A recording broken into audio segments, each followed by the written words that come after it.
کے لیے محنت کرتے ہیں، اس کے لیے پلان کرتے ہیں. اس لیے کہا گیا ہے فکر میں گزرا ہوا چند وقت چند گھڑیاں، کہیں رات بھی فرمایا گیا ہے، 1000 عبادت والی جو راتیں ہیں ان سے افضل ہوتی ہے.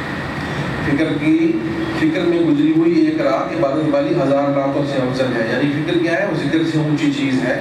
اس میں فکر میں وہ مراقبے کو بھی کہہ دیتے ہیں وغیرہ، لیکن عام سمجھنے میں، عام معنوں میں یعنی یہ فکر کرنا کہ میرا فلاں بھائی دین پر کیسے آ جائے. اگر اللہ نے مجھے یہ نعمت دی ہے، مثال کے طور پر کسی کو اللہ نے مال دیا ہو تو وہ ظاہر چاہتا ہے میری اولاد کو بھی اللہ سے عافیت سے اور سہولت سے اور آسودگی سے رکھے، میرے بھائی جو ہیں ان کو بھی اللہ تعالیٰ سے محروم نہ رکھے، وہ بھی غریب نہ رہیں. اور جن سے محبت ہوتی ہے چاہتا ہے کہ انسان کے وہ بھی آسودہ حال رہیں، انہیں کوئی مالی تنگی وغیرہ نہ ہو. اسی طریقے سے اگر باپ علم والا ہو تو وہ یہی چاہتے ہیں کہ میرے بیٹے، میری بیٹیاں، میرے بھائی، میرے ملنے والے بھی علم والے ہوں، وہ جاہل نہ رہیں. جو نعمت کسی کے پاس ہوتی ہے تو اس نعمت کو، شریف آدمی کا مزاج ہوتا ہے کہ وہ چاہتا ہے کہ اوروں کو بھی ملے، تو اس سے اس کو برکت ہوتی ہے. جو صاف دل لوگ ہوتے ہیں وہ اوروں کے لیے بھی چاہتے ہیں. تو نعمتوں میں سے سب سے بڑی نعمت اللہ کی اور اللہ کے حبیب علیہ الصلوۃ والسلام کی محبت ہے. جیسے یہ مولانا فرما رہے تھے ابھی پروفیسر صاحب کہ بات یہ ہے کہ حضور نبی کریم صلی اللہ علیہ وسلم نے جیسے خود فرمایا کہ جب تک آپ تم میں سے کوئی ایمان والا کوئی مومن کامل نہیں ہو سکتا جب تک میری محبت تمہارے دلوں میں ہر چیز سے زیادہ نہ ہو جائے. تو اللہ اور اللہ کے حبیب کی محبت کیونکہ یہ مرکزی چیز ہے، حقیقی چیز ہے، باقی چیزیں جو ہیں وہ حقیقی نہیں ہیں، تو اس سے بڑی نعمت ہے کوئی نہیں. تو جو اس نعمت کا جو ہے جس کو حاصل ہو ظاہر ہے اور وہ شریف ہو تو وہ ضرور یہ چاہتے ہیں ایسے لوگ کہ یہ اور لوگوں کو بھی یہ چیز، یہ نعمت ملے، اور لوگ بھی اس میں حصے دار ہوں، اور لوگوں کو بھی وہ بھی نہ محروم رہیں. تو جو مبلغ لوگ ہوتے ہیں یا جو محفلیں کروانا چاہتے ہیں، ان کا انعقاد یا اس کے لیے محنت کرتے ہیں، وہ بڑے ہی سعادت مند لوگ ہیں. اور یہ سعادتیں ان کی نسلوں میں چلتی ہیں، وہ ختم نہیں ہوتی ہیں، کیونکہ وہ اتنی بڑی نعمت کے پھیلانے کے لیے ذریعہ بن رہے ہوتے ہیں. اسے بڑی مشقت کرنی پڑتی ہے. مشقت یہ نہیں کہ مطلب اس میں عجیب حالت ہوتی ہے، یہ کرنے سے پتہ چلتے ہیں اس میں اللہ تعالیٰ نے ان کو بڑی سعادت دی ہے، اور آج سے نہیں کر رہے ہیں، یہ بڑے طویل عرصے سے کر رہے ہیں. پھر بعض لوگ ہوتے ہیں کہ وہ ان کاموں میں لگے رہتے ہیں، خود عملی طور پہ وہ سست ہوتے ہیں، ان کو ہم نے ایسا بھی نہیں پایا، یہ ان کو ہم نے کبھی لاہور کی حاضری مس کرتے نہیں دیکھا، کثرت اولاد کے ساتھ ماشاءاللہ اللہ کو اور برکت دے. پھر یہ بھی ہماری طرح کے ایک آدمی ہے کہ روزی روٹی کے سارے معاملات رہے جیسے ہم سب کو ہوتے ہیں. تو یہ نمونہ بھی ہیں ایسے لوگ، یہ نمونہ بھی ہیں کہ ہم ہی ایسے کچھ لوگوں کو اللہ تعالیٰ نیت کی برکت سے، دعا کی برکت سے، کسی کی نظر کی برکت سے اس قابل کر دیتے ہیں کہ وہ دین کے کام کے لیے مستعد ہو جاتے ہیں. بھائی دین کا کام یہ نہیں کہ آپ کہیں مبلغ بن کے تقریر ہی کریں، آپ میں خطیبانہ صلاحیتیں ہی ہوں، آپ بڑے صاحب بیان ہی ہوں، یا جو ہے کہ جماعت سے وابستگی آپ کی ہو. ضروری نہیں ہے. اللہ تو سب لوگوں کے لیے حکم فرمایا ہے کہ اپنے آپ کو، اپنے اہل و عیال کو بچاؤ جہنم کی آگ سے. تو یہ لوگ جو ہیں یہ نمونہ بھی ہوتے ہیں، عظمت کا نشان بھی ہوتے ہیں کہ بھائی وہی معاملات جو ہم سب کے ساتھ ہیں وہ ان کے ساتھ بھی ہیں. ایک آدمی کو اللہ نے اپنی راہ میں کھڑا کر دیا اپنے دین کے کام کے لیے، ایک آدمی نے وہ وقت اپنا ہنس کھیل کے اپنے بھی بچوں ہی کی طرف نظر کر دیا اور اسی میں اپنی عمر پوری کر کے چلے گئے. تو بھائی اس سے یہ سبق بھی حاصل کریں کہ یہ دین کا کام جو کہ ہم سب پر ہے. انبیاء علیہ السلام تو اب نہیں آئیں گے حضور نبی کریم صلی اللہ علیہ وسلم کے بعد. اب یہ جو بھائی ہیں پروفیسر صاحب اگر یہ محفل میں آئے دین کی بات کی تو ظاہر ہے یہ کو توفیق اللہ کی طرف سے حاصل تھی. تو ہر بندہ اپنا حصہ ڈالنے کی کوشش کرے دین کا کام. تو کیا قولوا للناس حسنا فرمایا گیا، لوگوں سے اچھی بات کہا کرو، یہ دین کا کام ہے.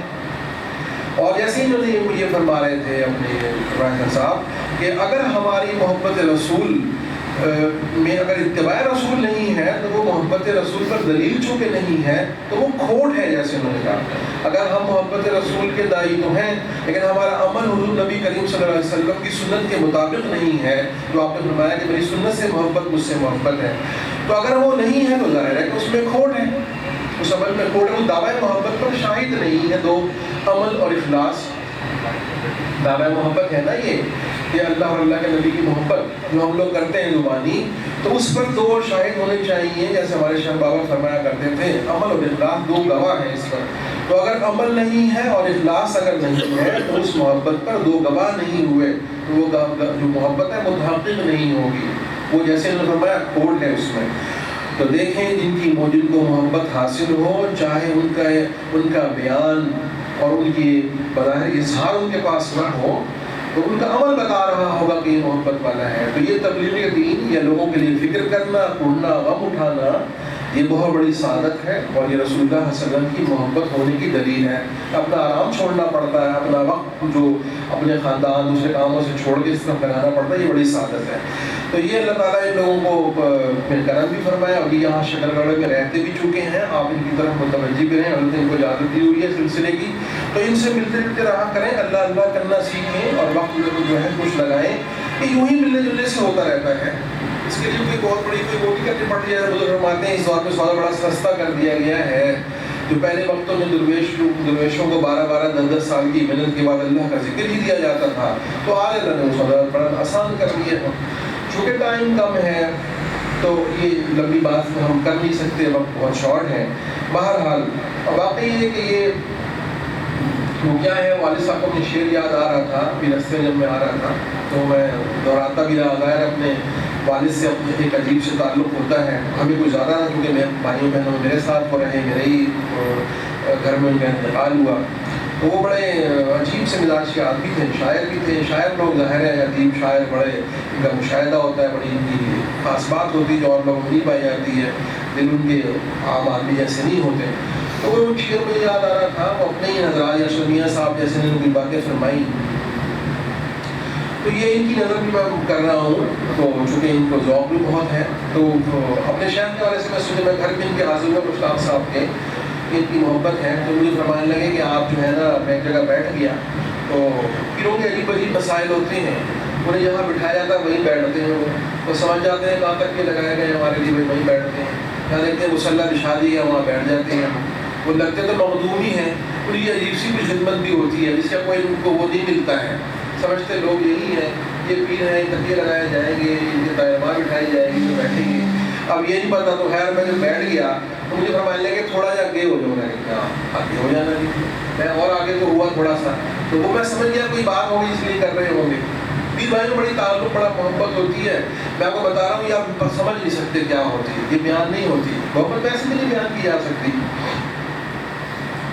تو اور اللہ اور اللہ کے رسول علیہ السلام کی محبت کے اتنی جہاد اور اتنی رانائیاں اور اتنی نرنگیاں ہیں وہ سمجھ میں بھی نہیں آتی ہیں، ایسے عجیب عجیب رنگ ہیں اس میں کہ ہم اس کا نہ احاطہ کر سکتے نہ سمجھ سکتے نہ ادراک ہی ہوتا ہے۔ خیر وہ فرمانے لگے تھوڑا جا کے ہو جائے، میں آگے ہو گیا، تھوڑا سا اور آگے ہوا تو مجھے فرمانے لگے حضرت صاحب کی جگہ پہ بیٹھے، جو ہمارے شیخ آئے ہوں گے نا یہاں اس جگہ بیٹھے ہوں گے، تو ساتھ یہ جذباتی ہو گئے، بہت محبت، کیونکہ ان کا بڑا خاص تعلق ہے اپنے شیخ سے، تو ان کے آنسو آنے لگے۔ آنسو بڑی بڑی نعمت ہے، کہا گیا ہے کہ عاجزی کی انتہا جو ہے وہ یہ رقت ہے، یہ رو دینا جو ہے، انسان کو کچھ نہیں ملتا، بند نہیں پڑتی ہوئی رونے لگ جاتا ہے، تو خیر یہ رونے بھی لگے اور جذباتی ہو گئے، اور شیخ ہے تو مجھے سب وہ شعر جو زیادہ پکے ہو گئے جو والد صاحب کے راستے میں سوچتا ہوا آ رہا تھا، تو ہمارے والد صاحب کی غزل ہے، دو چار شعر مجھے اس کو یاد آ رہے تھے، دوسرے آتا تو بھی یاد ہوتے ہیں کیونکہ یہ ہمارے ساتھ محبت بھی رکھتے ہیں، وہ بھی سے رکھتے تھے، تو فرمانے لگے کہ بڑی میں نے بہت زور لگایا تو مجھے شعر ایک دو ذہن میں آئے، پہلا شعر تو ذہن میں تھا، تو میرے والد صاحب سید محمد علی حیرت رحمۃ اللہ علیہ، ان کے عجیب سا کلام ہے جو جگہ فرماتے ہیں، میرے شہر کا تصور رکھیں، کیا محبت والے اپنے شہر میں آپ لوگ اور ان کی نسبتیں ہوں گی یا جیسا قدیمی محبت اور جو تصور رکھیں، تو فرماتے ہیں چاند دیکھا تو وہ مہتاب ادا یاد آیا،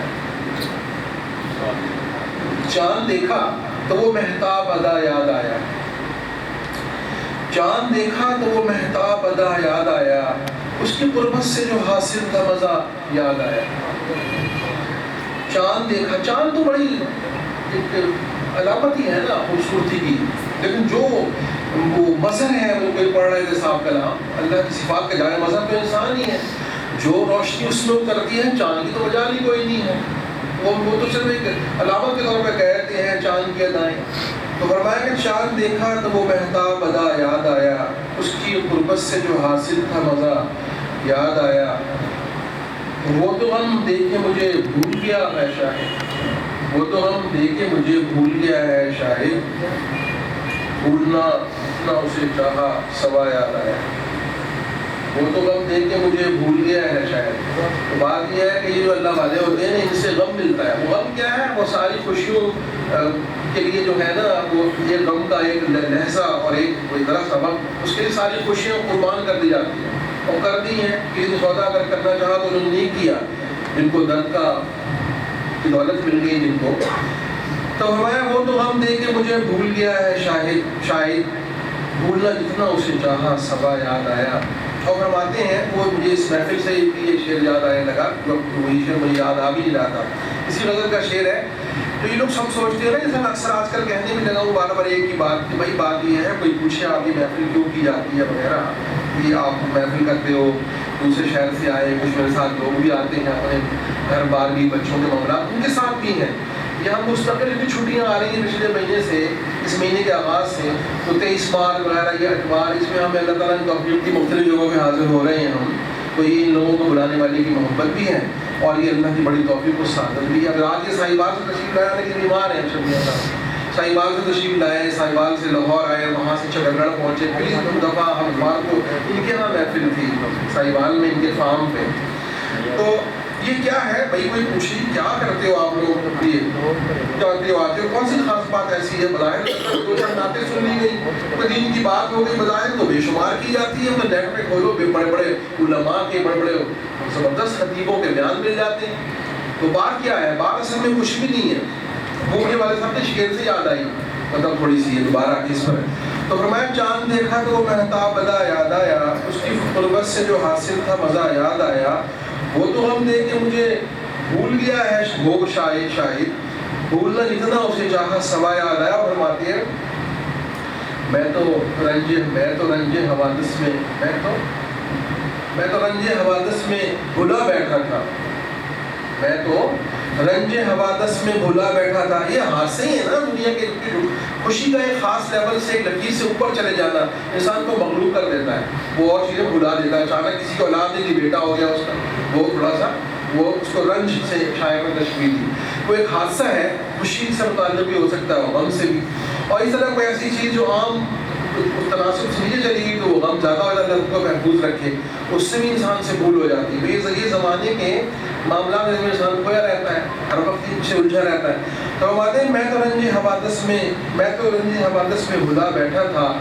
تو جو رویا تو مجھے اپنا خدا یاد آیا. تو جو رویا تو مجھے اپنا خدا یاد آیا. تو بات یہ ہے کہ جب چند لوگ اللہ کے ذکر کے لیے حضور نبی کریم صلی اللہ علیہ وسلم کے تذکرے کے لیے آپ کی یاد کے لیے آپ کی محبت کے نام پر جمع ہوتے ہیں تو کچھ لوگ الجھے